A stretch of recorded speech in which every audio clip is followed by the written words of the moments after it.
Ce chapitre concernait les points remarquables des triangles, centre du cercle circonscrit, centre du cercle inscrit, centre de gravité et orthocentre.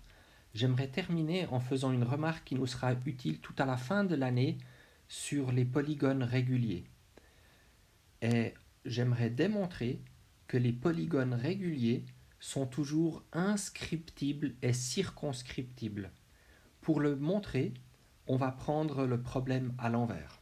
Je vais, sur un cercle, tracer un rayon, c'est OA1, mon premier rayon ici, et puis je découpe 360 degrés en n parties, ici n vaut 9, et de cette façon, je trace n rayons qui, 2 à 2, se trouvent chacun à 360 énièmes de degrés l'un de l'autre. Les extrémités A1, A2, etc.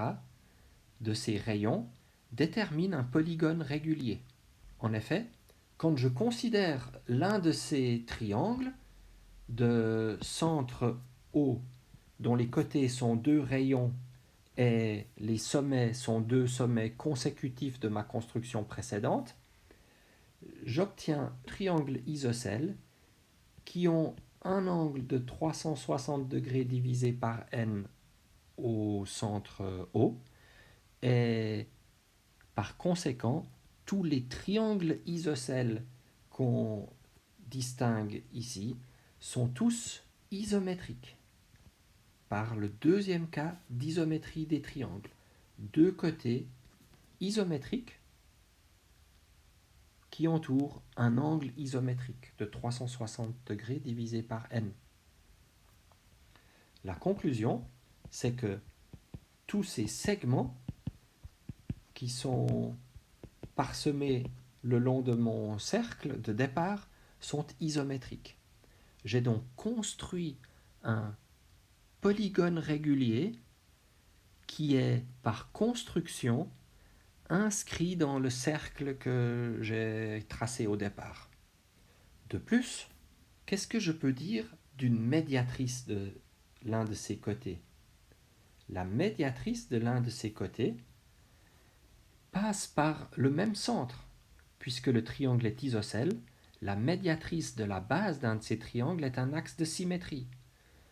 Conclusion, toutes les médiatrices se rencontrent au centre O du cercle de départ.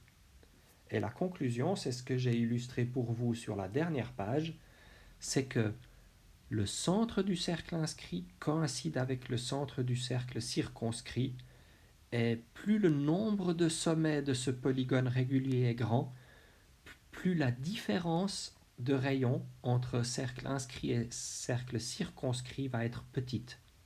Cette idée, c'est ce qu'on va retrouver dans les calculs d'Archimède, qui a réussi de cette façon à estimer le périmètre d'un cercle. Le périmètre d'un cercle a à voir avec le nombre pi, mais il est difficile à calculer explicitement. On peut l'approximer par le périmètre d'un polygone régulier que j'ai illustré ici et qu'on va retrouver tout à la fin de l'année. Ceci termine ce chapitre, et dans la suite de ce cours de géométrie, nous allons bientôt rencontrer les grands théorèmes classiques de la géométrie euclidienne.